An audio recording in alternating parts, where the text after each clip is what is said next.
Hello everyone, welcome to Aspire ACS. आज हम एक बहुत इंपॉर्टेंट टॉपिक देखने वाले हैं जो बोथ करंट एंड स्टैटिक से लिंक होता है। अगर आप देख सकते हो, ये प्रीवियस 2-3 मंथ्स का करंट अफेयर है, जहां पे बार बार न्यूज़पेपर मेंशन कर रहा है ला नीना इंडिया में आने वाला है, 57% चांसेस ऑफ ला नीना। ठीक है, इवन इकोनॉमिक टाइम्स में हमें दिख रहा है गुड न्यूज है मानसून के लिए, बिकॉज ऑफ एल नीनो हट चुका है। सो ये ला नीना एंड एल नीनो होता क्या है, आज की क्लासेस में हम वो देखेंगे। बट वो जानने से पहले ये बहुत इंपॉर्टेंट हो जाता है कि आपके पास एक बेसिक अंडरस्टैंडिंग हो ट्रेड विंड्स के बारे में, because L Nino and La Neena जो कर रहा है वो ट्रेड विंड ही है। सो एक बेसिक अंडरस्टैंडिंग देख लेते हैं। ओके, सो जो आपके विंड सिस्टम होता है, विंड सिस्टम जो होता है वो हमारे पास दो टाइप के हैं। एक हो गया परमानेंट विंड सिस्टम एंड एक हो गया temporary wind system. Okay, permanent and temporary. ये जो परमानेंट विंड सिस्टम है ये हमेशा हमें पूरे वर्ल्ड में दिखते हुए दिखेंगे, जैसे हो गया आपका ट्रेड विंड्स वेस्टर्ली या ईस्टर्ली। बट जो ये टेम्पररी विंड्स होते हैं ये हमें कभी कभी दिखने मिलता है, जैसे हो गया इंडियन मॉनसून, या फिर जो गर्मियों के दिनों में सेंट्रल इंडिया में हमें दिख रहा है लू। ओके, तो ये जो एल नीनो और ला नीना फिनोमिनन है ये हमें बेसिकली परमानेंट विंड सिस्टम से दिखने मिल रहा है। मोर स्पेसिफिकली अगर देखें तो ट्रेड विंड से हमें L Nino and La Neena होते हुए दिखता है। सो यूजुअली ये जो ट्रेड विंड्स होता है, अगर हम एक रफ डायग्राम देख लें,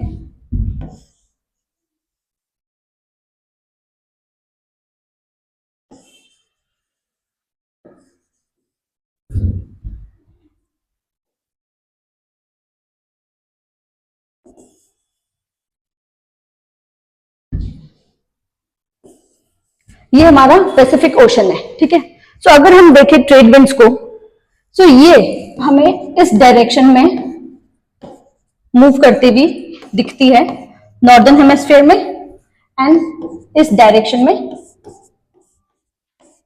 सदर्न हेमिस्फीयर में। बट ये जो होल फिनोमिनन है L Nino and La Neena का, ये पैसिफिक ओशन में है। सो हम बस इसी में फोकस करेंगे। आपको याद रखना है ट्रेड विंड्स का मूवमेंट इस डायरेक्शन में है एंड पैसिफिक ओशन में। सो यूजुअली क्या होता है, अगर हम देखें नॉर्मल फेज में क्या होता है, नॉर्मल फेज में होता है कि ये जो ट्रेड विंड्स है ये पानी को यहां से इस साइड मूव करती है, और जैसे ही पानी मूव हो रहा होता है जितने भी गर्म पानी है वो यहाँ पे आके एक्यूमुलेट हो जाता है और यहाँ पे ठंडा पानी रह जाता है। और हमें पता है अगर यहाँ पे ठंडा पानी है तो आपका यहाँ पे हाई प्रेशर हो रहा है, एंड इस साइड गर्म पानी की वजह से लो प्रेशर क्रिएट हो रहा है। ओके, लो प्रेशर की वजह से इवापोरेशन होके यहाँ पे क्लाउड फॉर्मेशन हमें दिखने मिल रहा है, एंड इस साइड यानी ईस्टर्न पैसिफिक ओशन में हमें रेनफॉल दिखने मिलेगा। नॉर्मल कंडीशंस में ईस्टर्न पैसिफिक में आपका रेनफॉल होता है, एंड वेस्टर्न पैसिफिक में आपका ड्राउट या फिर नॉट रेनफॉल लाइक कंडीशंस हमें दिखने मिलता है। But L Nino and La Nina में क्या होता है एक बार देख लेते हैं। पहले हम देखेंगे एल नीनो। ठीक है, सो एल नीनो में ये जो ट्रेड विंड्स होती है ये वीक पड़ जाती है। वीक पड़ने का मतलब जो विंड्स ऐसे मूव कर रही थी, जो ट्रेड विंड्स ऐसे मूव करके यहाँ पे गर्म पानी एक्यूमुलेट कर रहा था, जिसके वजह से इस साइड रेन हो रहा था और इस साइड नहीं हो रहा था, अब वो नहीं हो पाएगा क्योंकि ये ट्रेड विंड्स वीक हो चुकी है स्लो मूवमेंट की वजह से। हम इसे डायग्रामेटिकली दो लाइंस देख लेते हैं कि ट्रेड विंड्स वीक होने की वजह से जो आपका गर्म पानी इधर आना था वो इस साइड ही अक्यूमुलेट हो जाता है। ठीक है, एल नीनो में यहां पे लो प्रेशर बन जाता है एंड यहां पे हाई प्रेशर बन जाता है। अगर यहां लो प्रेशर बन रहा है दैट मीन्स इस साइड आपको मिलेगा रेनफॉल लाइक कंडीशंस, एंड इस साइड आपको मिल रहा है drought like conditions. I hope आपको समझ में आ रहा है। इसलिए ऐसा कहा जाता है कि एल नीनो में इंडिया में एग्रीकल्चरली बहुत डिफिकल्टीज आती है क्योंकि रेनफॉल कम हो जाता है एंड वी नो हमारा इकोनॉमी मोस्टली एग्रीकल्चर से बना हुआ है. This is El Nino. Now let's look at La Nina. La Nina में क्या होता है? ला नीना में जो आपका ट्रेड विंड्स होता है वो फास्ट हो जाता है. Okay, trade winds fast move करने की वजह से जो गर्म पानी इस साइड आना था वो बहुत जल्दी आता है. बहुत जल्दी यहां पे हमें गर्म पानी आते हुए दिख रहा है. दैट मीन्स यहां पे आपका बन गया है लो प्रेशर, ज्यादा इंटेंसिफाई हो चुका है और ज्यादा लो प्रेशर बन चुका है. एंड यहां पे है आपका हाई प्रेशर. इसका मतलब यहां पे अगर नॉर्मली इतना रेन होना था, अब यहां पे अबव नॉर्मल हमें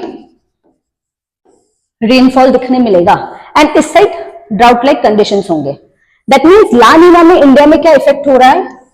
ला नीना में हमारे पास ज्यादा रेनफॉल आ रहा है एंड हमारा जो विंटर्स है वो भी ज्यादा ठंडा पड़ेगा. 2025 was a La Nina year. इस साल हमें ठंड भी ज्यादा दिखने मिलेगी एंड इस साल हमारी बारिश भी ज्यादा हुआ था. एंड 2023 जो था वो आपका एल नीनो ईयर था. दैट मीन्स उस साल हमें बहुत कम बारिश मिली जिसकी वजह से हमारा एग्रीकल्चरल हार्म हुआ है. ठीक है, आई होप आपको क्लियरली समझ में आया है. एक बार वापस ओवरव्यू ले लेते हैं ताकि पूरी अंडरस्टैंडिंग क्लियर हो जाए. नॉर्मल कंडीशन देखेंगे, ला नीना देखेंगे एंड एल नीनो देखेंगे. नॉर्मल में हमने देखा था ट्रेड विंड्स नॉर्मली मूव कर रही है जिसकी वजह से यहां बन रहा है लो प्रेशर एंड यहां बन रहा है हाई प्रेशर. मतलब नॉर्मल कंडीशन में इंडिया साइड, ये साइड में इंडिया लूंगी, मैप में अगर देख रहे हो इस साइड इंडिया है, इसलिए यहां पे हमें दिखने मिलेगा रेन. ला नीना कंडीशन में आपका ट्रेड विंड्स फास्ट हो जाता है जिसके वजह से यहां पे जो लो प्रेशर बनना था, सेम लो प्रेशर यहां पे भी बन रहा है बट यहां पे ज्यादा बन रहा है क्योंकि स्पीड ऑफ ट्रेड विंड ज्यादा है, इसलिए गर्म पानी ज्यादा अक्यूमुलेट हुआ है, इसलिए लो प्रेशर ज्यादा बना है एंड रेनफॉल ज्यादा होगा. सो यहां पे हमें अबव नॉर्मल रेनफॉल दिखने मिल रहा है इंडिया में. ओके, एंड एल नीनो में आपका ट्रेड विंड स्लो होने की वजह से जो वाटर इधर मूव करना था वो उधर ही रह गया. मतलब यहां पे आपका लो प्रेशर बन गया, यहां पे आपका हाई प्रेशर बन गया. इसके वजह से इंडिया वाली साइड में हमें नो रेनफॉल या बिलो नॉर्मल रेनफॉल दिखने मिलता है. एक बार वापस देख लेते हैं इंपैक्ट क्या होगा. ला नीना में क्योंकि अबव नॉर्मल रेनफॉल है, हमारा यहाँ पे फ्लड्स के चांसेस बढ़ जाते हैं. ओके, विंटर्स हमारी एक्सट्रीम हो जाती है. एंड एल नीनो में क्योंकि रेनफॉल कम होता है, हमारा एग्रीकल्चर सेक्टर सफर कर सकता है. आई होप सिंपल भाषा में आपको El Nino and La Nina clear हो गया हो. Thank you. कितना हुआ?